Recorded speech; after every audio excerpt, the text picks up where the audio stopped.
전능하사 천지를 만드신 하나님 아버지를 내가 믿사오며 그 외아들 우리 주 예수 그리스도를 믿사오니 이는 성령으로 잉태하사 동정녀 마리아에게 나시고 본디오 빌라도에게 고난을 받으사 십자가에 못 박혀 죽으시고 장사한 지 사흘 만에 죽은 자 가운데서 다시 살아나시며 하늘에 오르사 전능하신 하나님 우편에 앉아 계시다가 저리로서 산자와 죽은 자를 심판하러 오시리라.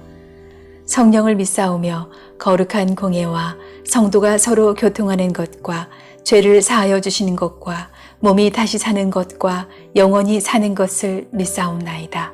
아멘.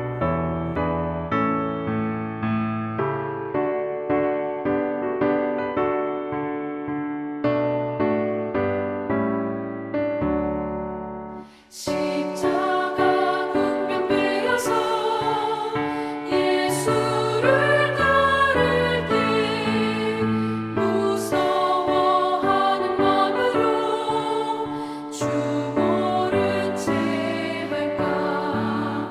나의 주 그리스도 나를 속량했으니 나 십자가를 벗으로 저 멸류관쓰니 무성 높이를 흘리며 큰 싸움 하는데 나 어찌 편히 누워서 상 받기 바랄까. 나의 주 그리스도 나를 속량했으니 나 십자가를 벗으로 저 멸류관쓰니 이 죄악 많은 세상에 수많은 원수들 날 유혹하고 해치다 내 주만 따르리. 나의 주 그리스도 나를 속량했으니 나 십자가를 벗으로 저 멸류관쓰니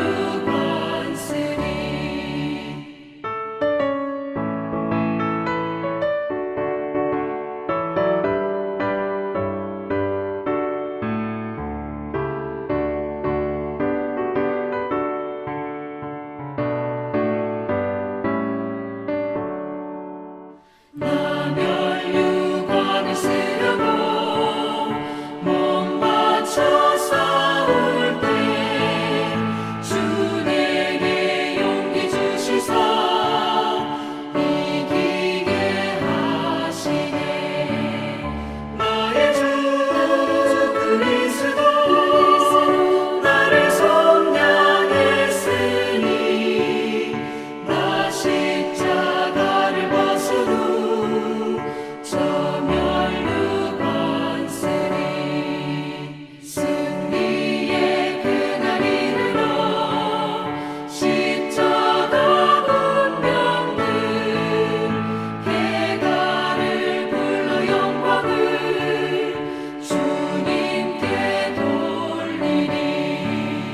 나의 주 그리스도 나를 속량했으니 나 십자가를 벗으로 저 멸류관쓰니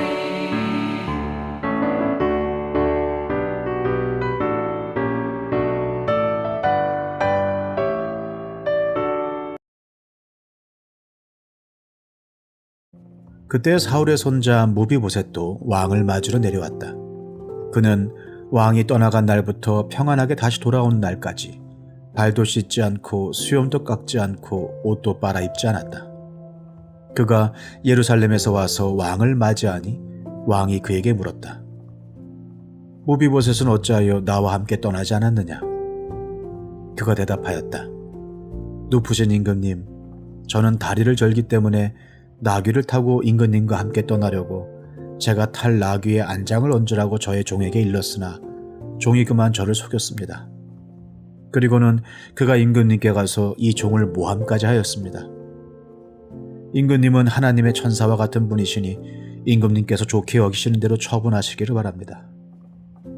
제 아버지의 온 집안은 임금님에게 죽어도 마땅한 사람들인데 임금님께서는 이 종을 임금님의 상에서 먹는 사람들과 함께 먹도록 해주셨으니 이제 저에게 무슨 염치가 있다고 임금님께 무엇을 더 요구하겠습니까?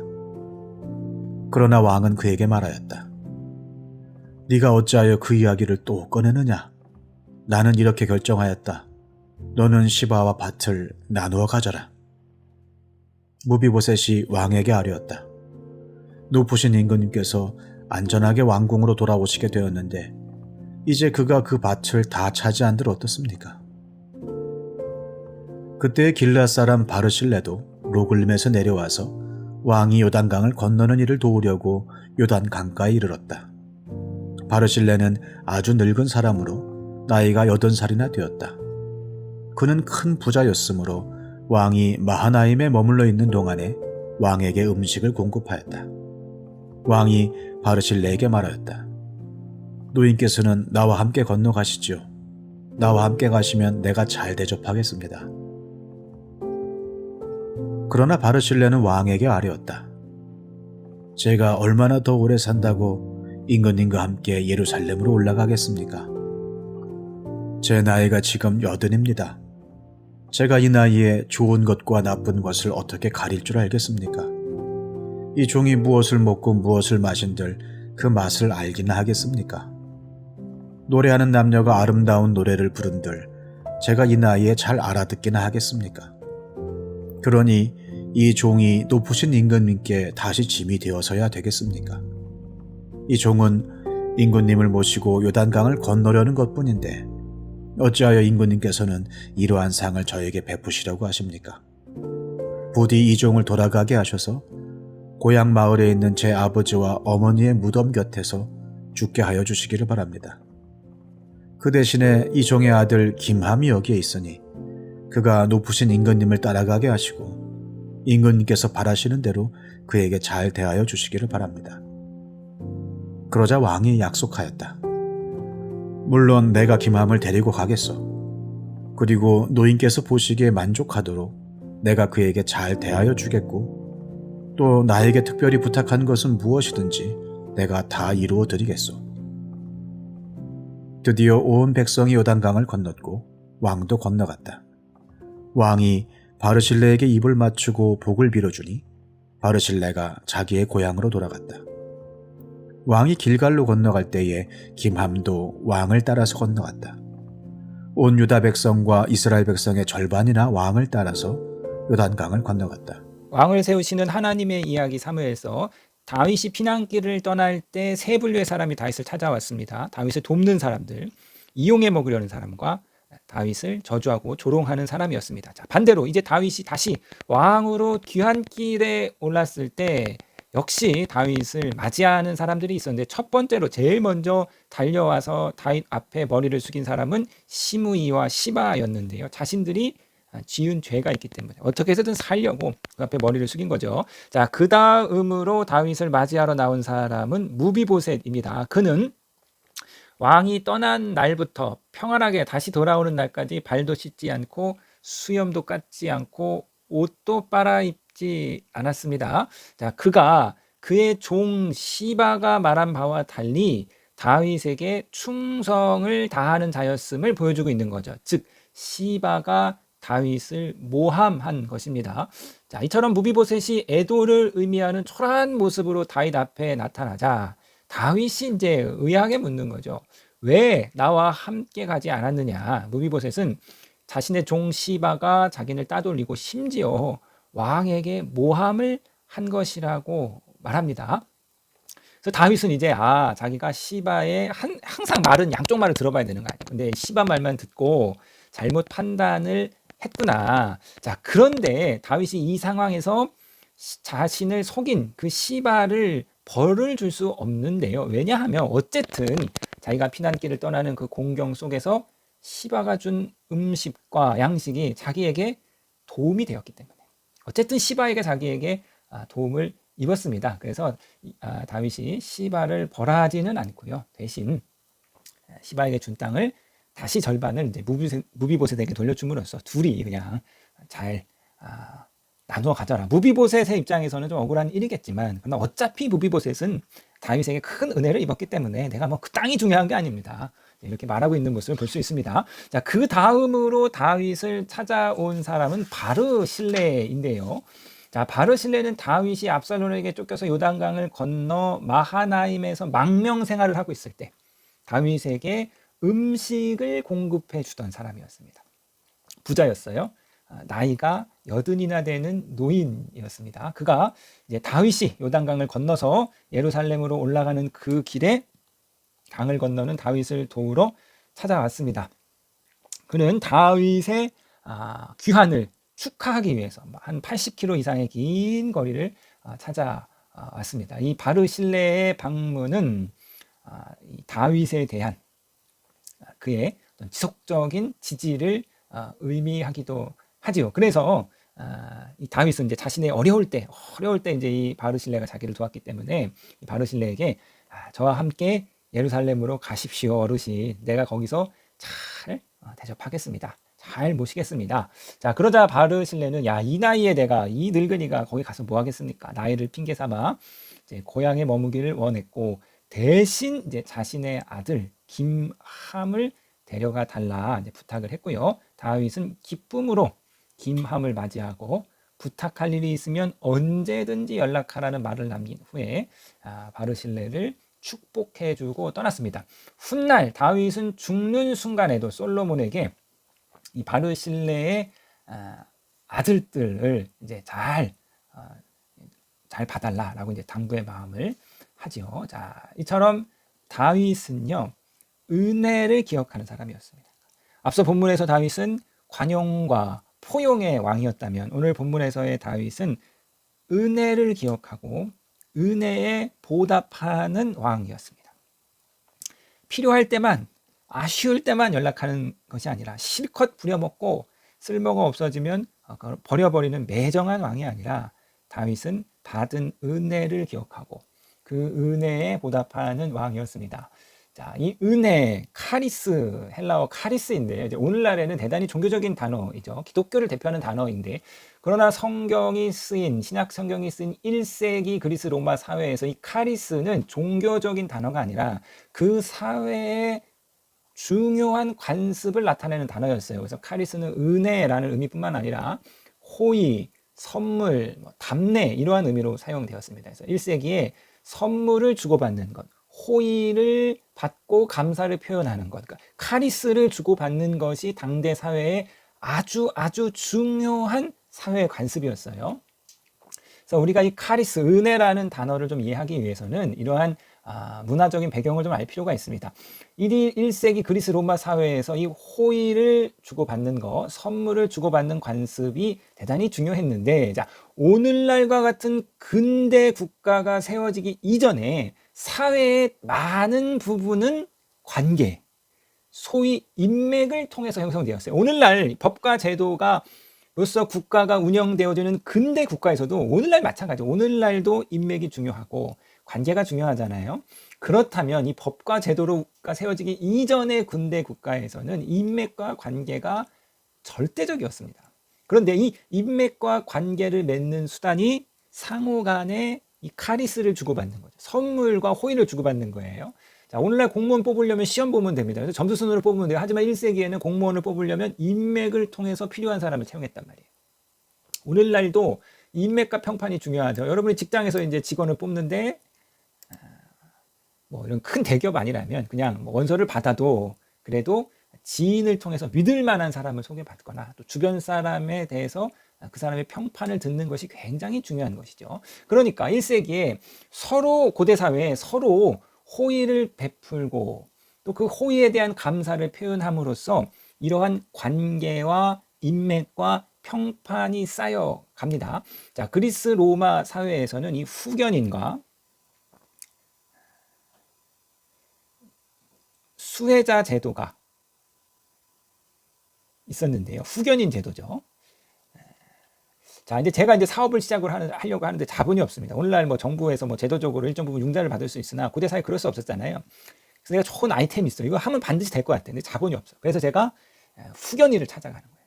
부와 명예와 권력을 가진 후견인을 찾아가서 내가 이렇게 사업을 하려고 하는데 저를 좀 도와주십시오. 그래서 그 후견인이 저에게 일정 부분의 돈을 주었습니다. 선물, 은혜를 베푼 거예요. 그럼 저는 이제 그 사람에게 은혜를 받은 수혜자가 되는 거죠. 그럼 이 수혜자가 후견인에게 반드시 보답을 해야 하는가? 법적으로 의무적으로 보답을 해야 되는가? 물론 그런 것은 아니에요. 후견인이 저에게 돈을 사인해가지고 대출증, 차용증 써줘가지고 빌려준 것이 아니라 그냥 은혜로 준 거예요. 그러니까 선물이죠. 선물로 받았으니까, 은혜로 받았으니까 반드시 보답할 필요는 없습니다. 법적으로 보답할 필요는 없어요. 그러나 만약 그 받은 은혜에 대해서 제가 보답하지 않는다면 후견인과 이 수혜자 사이의 관계는 딱 거기까지인 거예요. 앞으로도 계속해서 호의를 주고받는, 은혜를 주고받는 지속적인 관계로 발전하지 못하고 그냥 단 한 번의 단편적인 관계로 끝나버린 거죠. 자, 고대 사회에서 중요한 것이 관계고 인맥인 거예요. 그러니까 이 관계와 인맥을 이게 이례적인 것이 아니라 지속되기 위해서는 호의를 받고 그 은혜에 보답함으로써, 그 은혜의 감사를 표현함으로써 이 관계가 유지되어 가는데, 은혜에 보답할 줄 모르는 사람은 그 관계가 끊어지고 더 나아가서 저놈은 감사할 줄 모르는 놈이야, 은혜에 보답할 줄 모르는 놈이야 하면서 그 사람의 평판이 나빠지게 되고 결국 그 사회에서 아무도 찾지 않는 무용한 사람이 됩니다. 그러니까 멀리 생각할 필요 없잖아요. 주변에 막 지 필요할 때만, 아쉬울 때만 연락하는 사람이 얄밉잖아요. 그런 사람과 깊은 관계를 맺을 수 없는 것이죠. 그렇기 때문에 받은 은혜의 감사로 표현하는 것, 보답하는 것은 아주 일반적인 사회적인 모습이었습니다. 자, 받은 은혜에 보답해야 되는데 나에게 은혜를 베푼 이 후견인이 부와 명예와 권력이 높은 사람이에요. 그래서 내가 물질로 그 사람에게 받은 은혜에 보답하기는 한계가 있는 거죠. 삼성그룹 이건희 회장이 막 저희 집 딸에게 전액 장학금을 줬어요. 그럼 제가 그 은혜에 보답하려고 하는데 뭘 줘야 그 회장한테 그게 성이 차냐 이거예요. 제가 뭐 아무리 좋은 선물을 제 나름 한들 그게 이제 그 사람에게 만족이 되겠냐. 그래서 은혜를 받은 수혜자가 자신보다 높은 자리에 있는 후견인에게 은혜를 보답하는 방법은 이제 두 가지였는데, 첫 번째로 내 후견인에 대해서 충성과 지지를 다하는 것이죠. 심지어 후견인이 어려운 상황에 빠졌을지라도 값비싼 대가를 치르면서라도 그 후견인을 적극적으로 지지하는 거죠. 오늘날 이제 뭐 정치와 비슷한 모습입니다. 두 번째로 후견인의 명예를 높여주는 거예요. 공개적인 자리에서 후견인에 대한 감사를 표현하는 거죠. 아, 저 사람이 나를 도와주셨습니다. 저 사람 때문에 내가 오늘 이 자리에 서게 되었습니다. 로마 철학자 세네카는 나는 결코 당신에게 대해 감사를 보답할 수 없습니다. 다만 나는 어떤 경우라도 내가 당신에게 보답할 수 없음을 만방에 알리는 일만은 멈추지 않겠습니다. 자, 이것이 이제 성경이 담고 있는 은혜의 배경입니다. 10명의 나병 환자가 예수님께 고침을 받았는데 큰 은혜를 입었는데 그 중에 단 한 사람만 주님께 돌아와서 감사를 했어요. 은혜에 보답했습니다. 이에 대한 예수님의 반응은 이거죠. 왜? 10명이 깨끗하게 받았는데 하나님께 와서 영광을 돌리는 사람은 한 사람밖에 없느냐. 그러니까 예수님의 이 말씀의 전제는 무엇이에요? 야, 은혜를 받았으면, 받을 수 없는 은혜를 받았으면 그 은혜에 대해서 반드시 감사가 표현되어야 한다. 사랑하는 성도 여러분, 자, 은혜는 항상 감사로 보답되어야 한다. 이것이 주님이 갖고 있는 생각이었고, 이것이 사회적인 통념이고 오늘날도 마찬가지인 것이죠. 자, 저와 여러분들은 다 받을 수 없는 은혜를 받았습니다. 죄인인 우리가, 아직 죄인이었을 때에 하나님께서, 예수 그리스도께서 우리를 위하여 죽으심으로 하나님에 대한 사랑을 확증하셨죠. 구원받을 만한 전혀 가치가 없는 우리를 그리스도께서 죽으심으로 구원해 주셨습니다. 그러니까 구원이 놀라운 은혜의 선물이고, 우리가 받을 수 없는 은혜를 받았다면 우리의 반응은 마땅히 감사여야 하는 것입니다. 그러므로 성도의 모든 신앙의 동력은 감사예요. 성도의 온 삶의 동력은 감사입니다. 왜 예배를 드립니까? 날 구원해 주신 하나님께 감사함으로. 왜 헌신하고 봉사하고 충성해야 됩니까? 죽을 수밖에 없는 나를 살려주신 내 주 예수께 감사함으로. 우리가 왜 예수를 높여드리고 그 예수의 복음을 전해야 됩니까?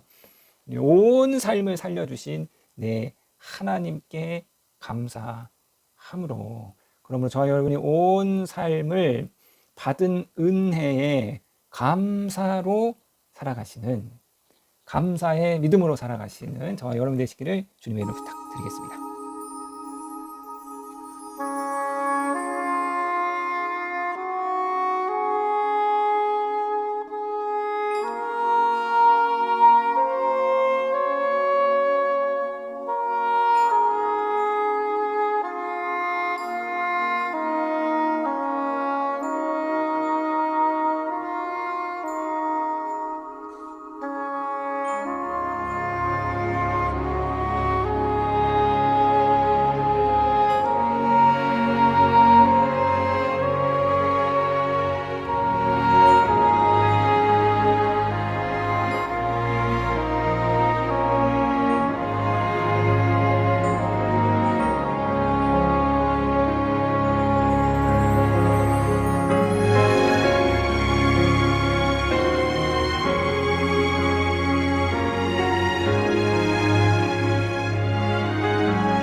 하늘에 계신 우리 아버지여, 이름이 거룩히 여김을 받으시오며 나라에 임하옵시며 뜻이 하늘에서 이룬 것 같이 땅에서도 이루어지이다. 오늘날 우리에게 일용할 양식을 주옵시고 우리가 우리에게 죄 지은 자를 사하여 준 것 같이 우리 죄를 사하여 주옵시고 우리를 시험에 들게 하지 마옵시고 다만 악에서 구하옵소서. 대개 나라와 권세와 영광이 아버지께 영원히 있사옵나이다. 아멘.